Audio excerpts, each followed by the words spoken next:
सोलापूर स्थायी समिती सभापतीपदी रंजिता चाकोते यांचे नाव जवळपास निश्चित. 6 मार्च रोजी होणार अधिकृत घोषणा. सोलापूर महानगरपालिकेच्या स्थायी समिती सभापती पदासाठी रंजिता चाकोते यांचे नाव निश्चित करण्यात आले आहे.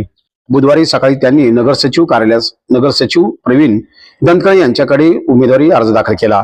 यावेळी महापौर विना कोंड्याल, उपमहापौर ज्ञानेश्वरी देवकर, सभागृह नेते नरेंद्र काळे, राजकुमार पाटील, अविनाश पाटील, भारतसिंग बडोरवाले, सत्यनारायण गोरराम तसेच स्थायी समिती सदस्य उपस्थित होते. प्रदेश कार्यालयाकडून सभापती पदासाठी 4 नावे पाठवण्यात आली होती. त्यामध्ये राजकुमार पाटील, अविनाश पाटील, रंजिता चाकोते आणि बिज्वाना प्रधानी यांचा समावेश होता. अखेर पक्षाने रंजिता चाकोते यांच्या नावावर शिक्कामोर्तब केल्याची माहिती सभागृह नेते नरेंद्र काळे यांनी प्रसार माध्यमांशी बोलताना सांगितले. समितीच्या सभापती पदासाठी रंजिताताई चाकोते यांचा फॉर्म भरण्यात आलेला आहे. येत्या 6 तारखेला अधिकृतपणे या सभापती पदाच्या निवडणुकीची वेळ दिलेली आहे. त्यानुसार 6 तारखेला अधिकृतपणे घोषित केलं जाईल सभापती. आता पार्टीच्या वतीने रंजिताताई चाकोते यांचं नाव आम्ही घोषित करतो. आणखी दोघं तिघांची नाव चर्चेमध्ये होती, पण त्यांचे पत्ता कट झाला असं चर्चा केली जाते. पत्ता कट असं म्हणता येणार नाही की प्रदेशाला आपण जी नावं पाठवली होती त्या नावातनं कुठलं नाव सिलेक्ट करायचं हे प्रदेशाने ठरवून हे रंजिताताईंचं नाव पाठवलं. किती आणि कोणाकोणाला पाठवलेली नाव? 4 नावं पाठवलेली होती प्रदेशाकडे. 4 नावातनं प्रदेशाने हे नाव पाठवलं. म्हणजे उत्तर मधूनच सर्व नेतेपदाचं फिक्स झालं असं काय नाही.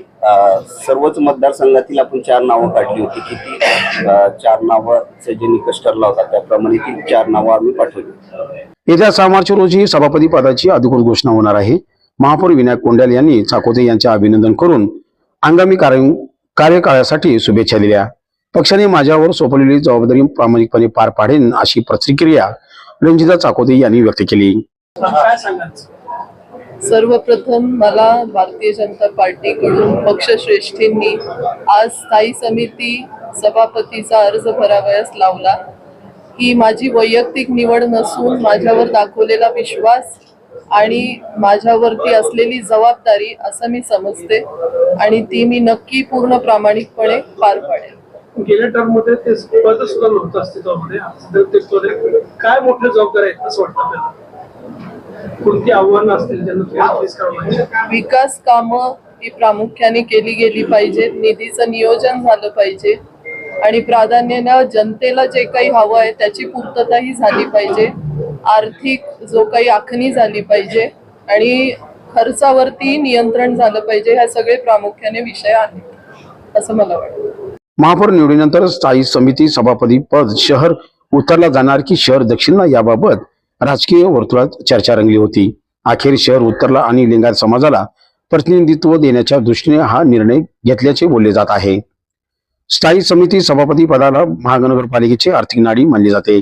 कुबेराची खुर्ची म्हणून ओळख असलेल्या या पदावर आता रंजिता चाकोते विराजमान होत असल्याने शहराच्या विकास कामांना गती मिळेल अशी अपेक्षा व्यक्त होत आहे. यावेळी महाराष्ट्र राज्य मराठी पत्रकार संघाचे प्रदेशाध्यक्ष तथा स्वीकृत सदस्य मनीष केत यांनी चाकोते यांना पुष्पगुच्छ देऊन पुढील कार्यासाठी शुभेच्छा दिल्या.